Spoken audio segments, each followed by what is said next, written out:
नाज़िन bulletin के अॻिते वधंदे अव्हांखे ख़बरूं लाहौर खां त पीटीआई अॻुवाण आमिर डोगर समेत 12 कारकुन गिरफ़्तार थिया आहिनि। अव्हांखे ॿुधायूं त पुलिस पारां पीटीआई अॻुवाण आमिर डोगर जी औताक ते छापो हयो वियो। पुलिस पारां आमिर डोगर ते इलेक्शन कमीशन मथां पथराव ऐं झेड़े जो इल्ज़ाम लॻायो वियो हो। अव्हांखे अहम ख़बरूं लाहौर खां त पीटीआई अॻुवाण आमिर डोगर समेत 12 कारकुन गिरफ़्तार थिया आहिनि। पुलिस पारां पीटीआई अॻुवाण आमिर जी औताक ते छापो हयो वियो, जंहिं बाद 12 कारकुननि खे गिरफ़्तार कयो वियो आहे।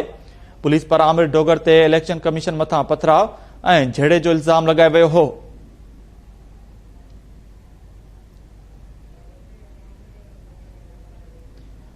अव्हांखे अहम ख़बरूं लाहौर खां त पीटीआई अॻुवाण आमिर डोगर समेत 12 कारकुन गिरफ़्तार थिया आहिनि।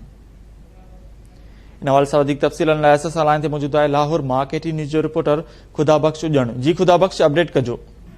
जी बिल्कुल, आज इलेक्शन कमीशन जी ऑफिस में जेको आहे सो इलेक्शन जा कागज़ात जमा लाइ जंहिं वक़्तु पीटीआई मां जेको साबिक़ा असेंबली जो चीफ पीटीआई तरफ़ां चीफ विप हो आमिर डोगर, उहो वियो त उन वक़्तु जेको आहे सो पीपल्स पार्टी ऐं पीटीआई कारकुननि में हिकु झड़प थी आहे, जंहिंखां पोइ पुलिस तरफ़ां मुल्तान में आमिर डोगर जे डेरे ते छापो हणी उनखे जेको आहे सो गिरफ़्तार कयो आहे।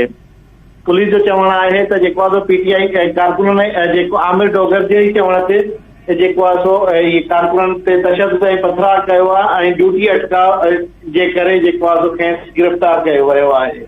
हिन वक़्तु पीटीआई जो साबिक़ा क़ौमी assembly chief whip Amir Dogar Multan police जी तहवील में आहे।